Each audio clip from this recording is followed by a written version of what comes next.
अंत भला तो सब भला। रोली की शादी उसके माँ बाप एक आलसी लड़के से करा देते हैं। चलो, रोली की शादी हुई और हमने गंगा नहाई। और क्या, बेटियां तो होती ही हैं बोझ। हाँ, पर अब क्या चिंता, उतार तो दिया बोझ तुमने, अब वो लोग समझे। ससुराल में रोली का पति कहता है, देखो, मैं कोई काम नहीं करता, ये बात तुम्हारे मम्मी पापा को बता दी थी मैंने। अब जो किराया आता है दुकान का, उसी से घर का गुजारा करना है। कभी भूल से भी कोशिश ना करना किसी चीज की डिमांड की। क्या मम्मी पापा को पता था कि आप कोई काम नहीं करते? और क्या, बड़ा अच्छे से पता था। उन लोगों को तो तुम बोझ लगती थी, बोल रहे थे कि बस शादी कर लो और कोई मतलब नहीं है। रोली को यह सुनकर बहुत गुस्सा आता है, लेकिन करती भी तो क्या, क्योंकि वो जानती थी कि उसके माता पिता ऐसे ही हैं। जैसे तैसे रोली दिन काट रही थी। रोली को एक प्यारी सी बेटी होती है। धीरे धीरे वो बड़ी होती है और उसके साथ उसकी जरूरतें भी बढ़ती जाती हैं। सुनिए जी, अब तो सिमी बड़ी हो रही है, उसका स्कूल में दाखिला कराना है। मैंने अब तक तो जैसे तैसे समय काट लिया, लेकिन मैं बच्ची की परवरिश में कोई कमी नहीं रखूंगी। अरे क्या है यार, अब तो लगता है कोई ना कोई काम ढूंढना ही पड़ेगा। अब पति रोज काम की तलाश में जाता और बिना किसी काम के वापस आ जाता। रोली समझ जाती है कि पति के अंदर अब काम करने की क्षमता नहीं है। वो बेटी को उच्च शिक्षा देने के लिए कुछ करना चाहती थी, लेकिन करती तो क्या करती। एक दिन रोली की सहेली कहती है, रोली, मेरी कोई औलाद नहीं है। अगर तू मेरी औलाद को जन्म दे तो मैं तुझे तेरे मुंह मांगे पैसे दूंगी। अरे, तेरी औलाद को मैं कैसे जन्म दे सकती हूँ?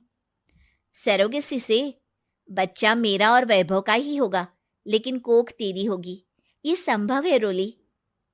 रोली कुछ सोचकर कहती है, मुझे मंजूर है, लेकिन मैं इसका 2 लाख रुपया लूंगी। अरे कोई बात नहीं, मुझे मंजूर है।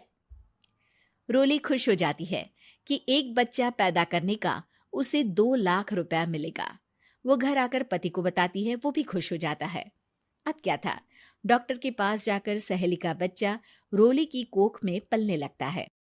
मुझे 20,000 चाहिए मेरे बेटी के एडमिशन के लिए। हाँ हाँ ठीक है, मैं उसके एडमिशन से लेकर सारे खर्चे उसके अकाउंट में डाल रही हूँ। रोली की बेटी का एडमिशन हो जाता है। रोली को लगता है कि वो अब सब कुछ ठीक कर देगी।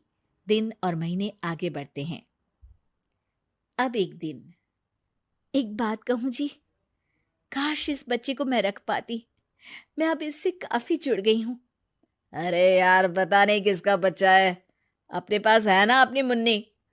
हाँ, लेकिन अब मैं भी इस बच्चे से जुड़ाव फील करने लगी हूँ। लेकिन मैं ये जानती हूँ कि ये मेरा बच्चा नहीं है। दोनों की जिंदगी ठीक चल रही थी, लेकिन कहते ना कि सुख का पल ज्यादा लंबा नहीं होता। एक दिन रोली की सहेली का फोन आता है। रोली, मुझे अब ये बच्चा नहीं चाहिए, मैं अपने पति को छोड़ रही हूँ। अरे लेकिन मुझे पैसों की जरूरत है, बच्चा तुम्हारा है, मैं क्या करूंगी? सहेली बिना कुछ बोले फोन काट देती है, फोन स्विच ऑफ कर देती है। लेकिन रोली के जीवन का तूफान यहीं नहीं रुकता। रोली, मैं इतना भार नहीं उठा सकता। आज पढ़ाई का पैसा मांग रही हो, कल को शादी, कॉलेज और पता नहीं क्या क्या। मैं तुम्हें छोड़ रहा हूँ, अपनी बच्ची उठाओ और निकलो इस घर से। अरे पर मैं कर तो रही हूं ना बच्चे के लिए काम, आप आराम से रहिए ना। क्या काम कर रही हो, देख रहा हूं मैं। ये छोटा शहर है, यहाँ लोगों को बात बनाते वक्त नहीं लगता। तो मैं क्या करूं? ज्यादा पढ़ी लिखी नहीं हूं, कैसे घर के खर्चे चलाऊं? और आप तो काम करना ही नहीं चाहते। हाँ, ना चाहता हूं और ना ही करूंगा। रोली को पति की बात पर काफी गुस्सा आ जाता है। ठीक है, अगर मेरे जीवन में संघर्ष ही लिखा है तो वही सही। इस वक्त पति होने के नाते आपको मेरा साथ देना चाहिए था, लेकिन नहीं, आपने तो इस हाल में मुझे घर से बाहर निकालने की बात कह डाली। देखो, ये सारी फालतू की बातों के लिए वक्त नहीं है मेरे पास। रोली, जिसकी कोख में किसी और का बच्चा था और साथ छोटी सी बेटी, पति का घर छोड़कर रास्ते पर आ जाती है। रोली के पास मायके के सिवा दूसरा कोई रास्ता नहीं होता। अरे रोली कैसी है? कितने दिनों के लिए आई है? हमेशा के लिए माँ। वो माँ को सारी बात बता देती है। ओए लड़की, इतनी हिम्मत का काम कर लिया। अरे ना ना, यहाँ कोई जगह नहीं है। तुम तो अपना बोरिया बिस्तर उठाओ और निकलो यहाँ से। रोली के पास अब मायके का रास्ता भी नहीं बचता। वो चुपचाप बच्ची को लेकर जा रही थी कि उसे दर्द होता है और वो डॉक्टर के पास चली जाती है और फिर वहां वो एक प्यारे से बेटे को जन्म देती है। कितना प्यारा है, कितने अभागे हैं इसके माँ बाप जो इसके पैदा होने पर भी नहीं है। तभी वहां डॉक्टर आ जाती है। रोली, बच्चे के पिता तुमसे मिलना चाहते हैं। आपका बहुत बहुत शुक्रिया। मैं इस बच्चे को पालूंगा, भले ही इसकी माँ ने इसे छोड़ दिया हो, पर मैं अपनी जिम्मेदारी निभाऊंगा। तो क्या आप मुझे इसके पैदा करने के लिए जिन पैसों की बात हुई थी वो भी देंगे? हाँ, और साथ ही आप चाहें तो मेरे घर में रहकर मेरे बच्चे की देखभाल भी कर सकती हैं। मैं उसके लिए आपको सैलरी दे दिया करूंगा। रोली को लगता है कि जैसे भगवान ने उसके लिए सुकून का रास्ता खोल दिया। वो अब मुकेश के साथ उसके घर चली जाती है, जहां रहकर वो उस बच्चे की देखरेख करती है। अब मुकेश के घर को रोली अच्छे से संभाल लेती है। उसके लिए खाना बनाने से लेकर बच्चों की देखभाल और घर की देखरेख। धीरे धीरे मुकेश को रोली से प्यार हो जाता है। रोली, तुम्हारी बेटी और मेरा बेटा बिल्कुल भाई बहन की तरह साथ रहते हैं। हाँ, आखिर है तो एक ही कोख के बच्चे, अटैचमेंट तो होगा ही ना। रोली, तुमने घर और मुझे दोनों को संभाल लिया।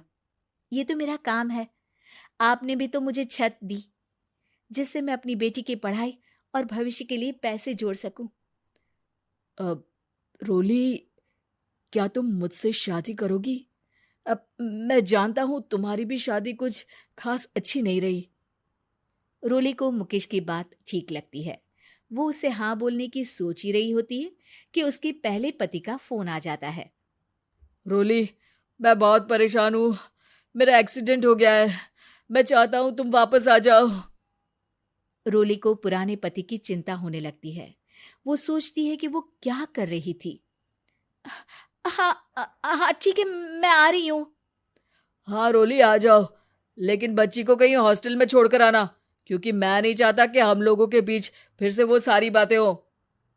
रोली को समझ आ जाता है कि पति आज भी सुधरा नहीं है।